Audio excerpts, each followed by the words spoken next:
Ladies and gentlemen, welcome back to the Relative Rose podcast. I'm back.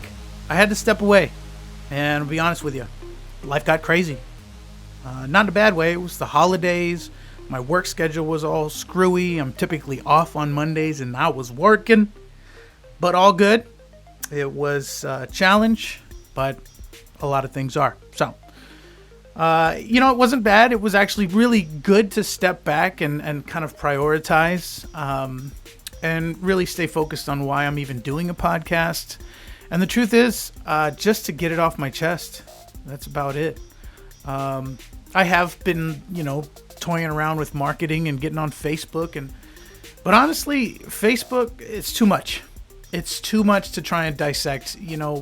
Everybody has their opinion, and those opinions are so colorful and hard to translate through text, and just isn't enough.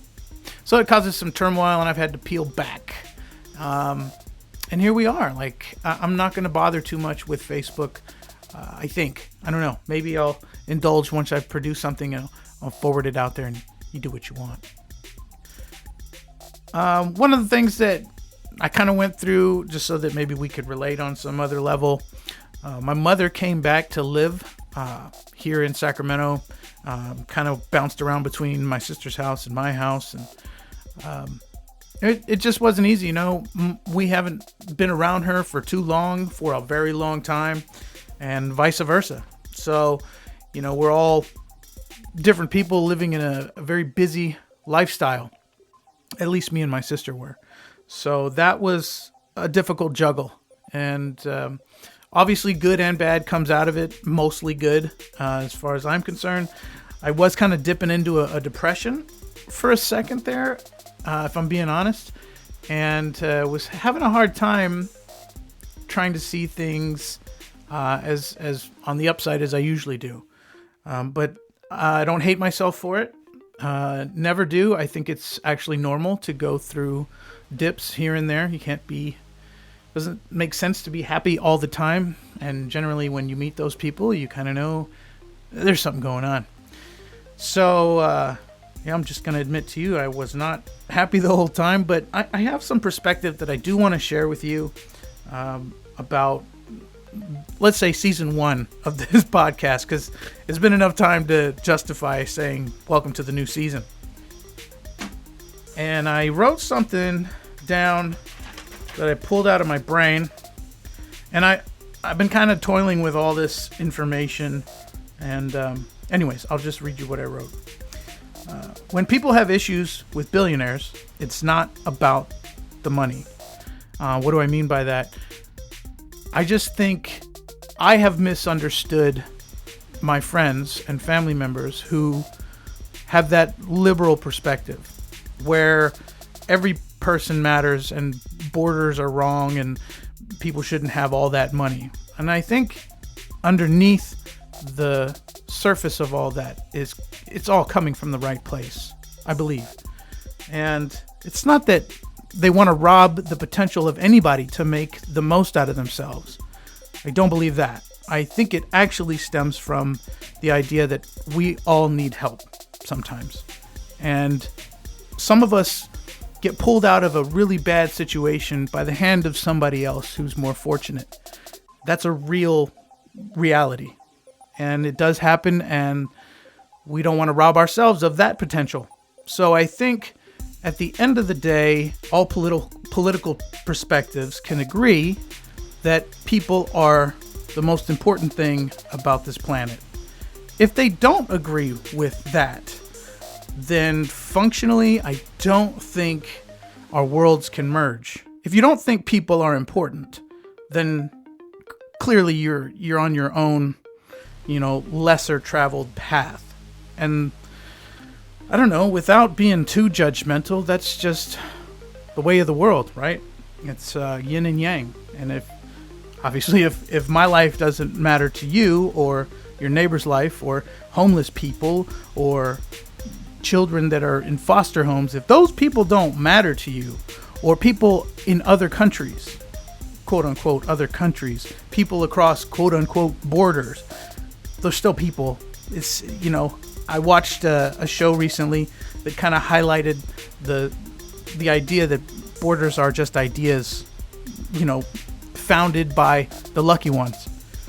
I really like that, and I think it's true. I think some people are born into fortunate situations and can't hold it against them for not knowing how to look at the other side. It takes time, and a lot of times it takes experience, and we can't rush each other. So, as far as world peace, I think it boils down to what you do in your life, in your relationships, and how you take care of you. That's your only real effect on the community is be consistent, be focused on growth of yourself, your family, and the love that you have. And then you're golden. No matter what, no matter how bad it gets in front of your face, if you focus on that, it will work itself out. That's the other thing I've learned is that if you just grow patient with yourself and how you react to information, I'm preaching. I know I'm preaching, but I'm going to say it anyways because it's on my mind. If you focus on your growth and you allow people to have theirs, in time, it may not work out as fast as you want it to, but in time, all wounds heal. This is a fact of life. So just try not to get worked up, and when you're feeling things, allow it to happen, but give yourself permission not to react. I think that's important. Let's see. The Middle East is on the same planet that we live on, and it's pretty popular for people to say, I love this planet, we love this planet, and I would imagine that there's a contradiction out there where they don't want to love on other parts of the planet because of conflict and, pull our troops out and stay out of the way and don't bother. Well, it's hard. It's hard to watch a country get dismantled, dismembered, and it's just hard to do that when we have the resources to help. So I think those are some of the arguments being had, whether we should butt in or butt out, and how do we want to treat each other? Really, this immigration thing is about how do we treat each other. And I'm for the people, I'm for the love, and I don't know. But those things are for sure. As far as how politics really are playing out, I don't know. I don't know. It's too dangerous to even guess.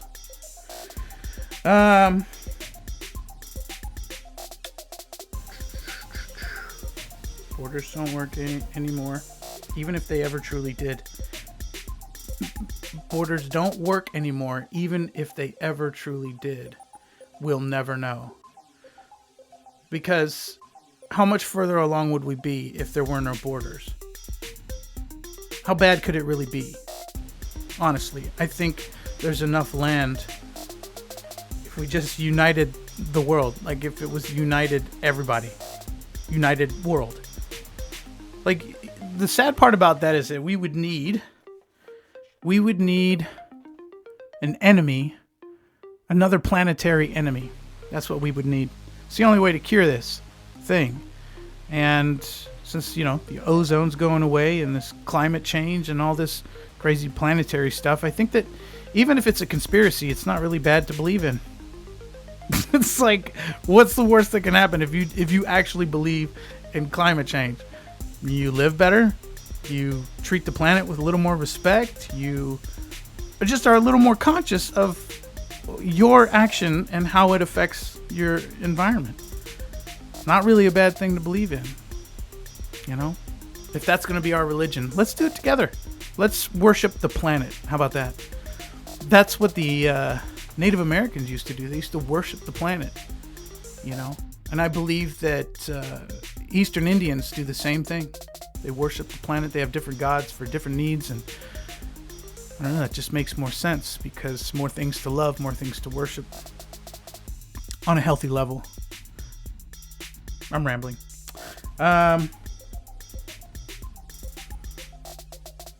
There is a misunderstanding that we have no responsibility for one another.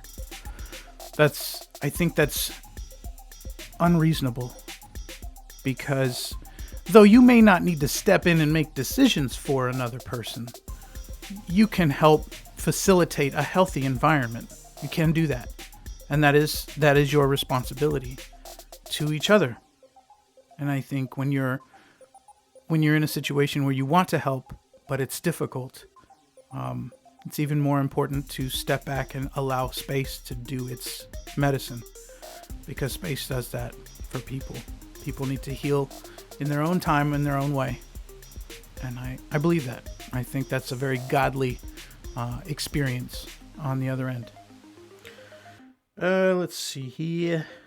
The news, it affects all of us. The information should inspire you to respect everyone and everything around you, including yourself. That's what the news should do. It shouldn't make you feel bad.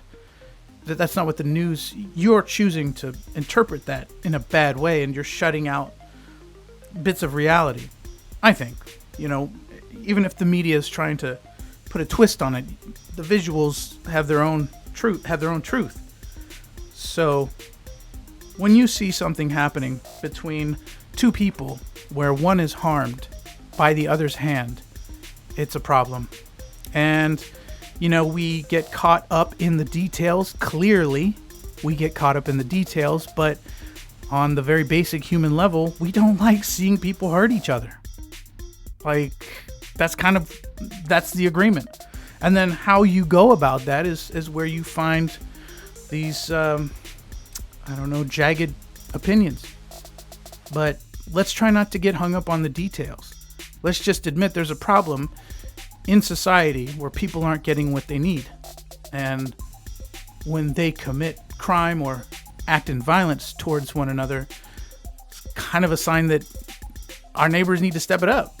Just because your neighborhood is in good shape and is being watched over carefully by a community doesn't mean that you can't do that for another community. And I think the way that you do that on a basic level is you go to those businesses and you shop there and you put your money into that community. We should all make a Stockton day and go to Stockton and just be there with our neighboring friends, brothers and sisters. In an ideal world, think about it.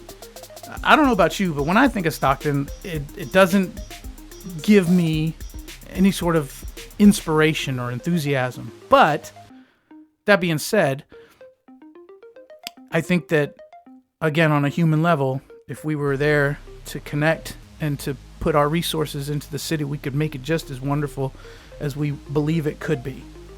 So, just an idea. I don't know where this is going, but I'm on your side. I'm on your side, people.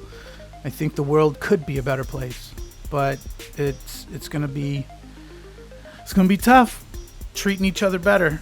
And we say terms like suffering fools. I say that all the time, but I'm insulting everybody else around me.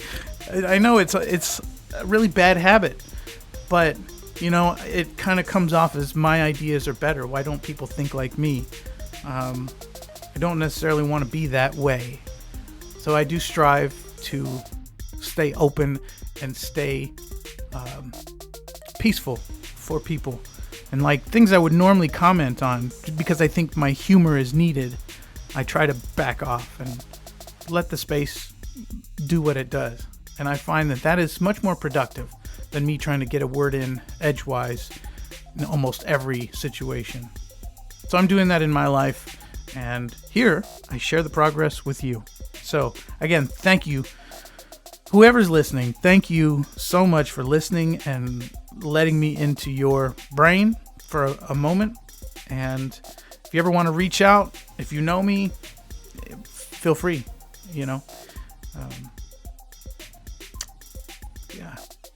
I'm glad I'm back. Stay tuned for the next episode, which is a recording that happened before I even had to step out and take a break. It is with a great actor and one of Sacramento's finest talents. I'm picky, okay? So I don't just think everybody's talented out here. But this guy, devoted, talented, disciplined, awesome dude, Jason Michael Fong, please come back to the next episode and take care of yourselves. Like Ellen says, be kind and take a shower. Peace.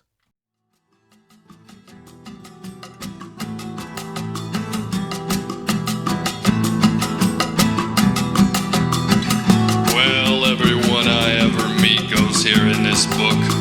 And now I met you, and you're going in the book. I'm just a wandering nomad out on the interstate. Eventually all these roads just end up looking the same. I'm just a wandering nomad out on the interstate.